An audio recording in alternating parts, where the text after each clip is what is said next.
Middle east में बनी स्थिति को लेकर मुस्लिम देशों की भी टेंशन अब बढ़ गई है, जिसको देखते हुए ये देश अब इजराइल के खिलाफ लामबंद हो रहे हैं। नाटो सदस्य तुर्की ने संयुक्त राष्ट्र में इजराइल के खिलाफ मोर्चा खोल दिया है। तुर्की ने 52 देशों और 2 संगठनों की ओर से संयुक्त राष्ट्र में इजराइल को हथियार सप्लाई रोकने की मांग की है। साथ ही ईरान ने इजराइल और अमेरिका को हमले की धमकी भी दे डाली है।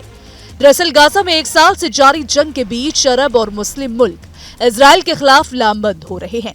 एक और सऊदी अरब आजाद फिलिस्तीन के लिए बैठकों पर बैठकें कर रहा है, तो वहीं दूसरी ओर ईरान इजराइल से बदला लेने के लिए मिसाइलों की तैनाती में जुटा है।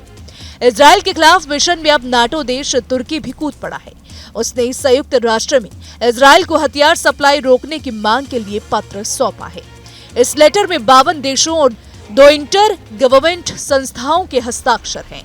इजराइल को हथियार सप्लाई रोकने की मांग तुर्की के विदेश मंत्री हाकान फिदान ने जिबूती में एक कॉन्फ्रेंस के दौरान बताया कि तुर्की ने एक साझा पत्र लिखा है, जिसमें सभी देशों से इजराइल को हथियार और बारूद सप्लाई रोकने की मांग की गई है। हमने ये पत्र 1 नवंबर को संयुक्त राष्ट्र को सौंपा है, जिसमें हस्ताक्षर करने वालों में 54 सदस्य हैं। उन्होंने कहा कि हमें हर उस अवसर को दोहराना चाहिए कि इजराइल को हथियार देने का मतलब नरसंहार में शामिल होना है। इजराइल को हथियार सप्लाई रोकने की मांग करने वाले इस पत्र में सऊदी अरब, ब्राजील, अल्जीरिया, चीन, ईरान और रूस भी शामिल है। इसके अलावा अरब लीग और मुस्लिम मुल्कों का संगठन यानी कि OIC के भी साइन है। पिछले महीने तुर्की के राष्ट्रपति रेसेप तैयब एर्दोआन ने संयुक्त राष्ट्र से इजराइल को हथियार सप्लाई पर बैन की मांग की थी। उन्होंने कहा था कि गाजा में इजराइल हमास युद्ध रोकने के लिए यही एक प्रभावी समाधान है। एर्दोआन जंग की शुरुआत से ही इजराइल की काफी आलोचना करते रहे हैं। उन्होंने मई में इजराइल के साथ व्यापारिक संबंध भी खत्म कर दिए।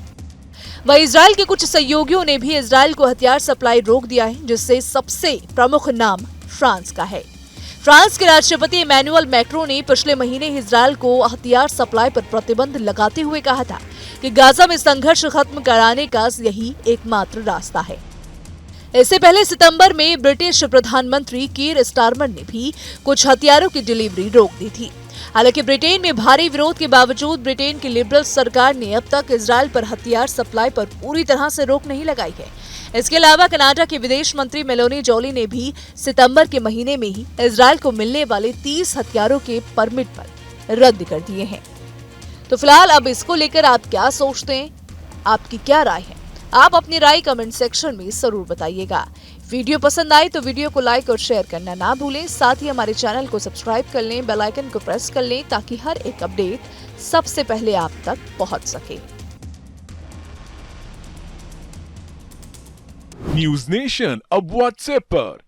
खबरों की ताजा अपडेट के लिए न्यूज नेशन के इस QR कोड को स्कैन करें।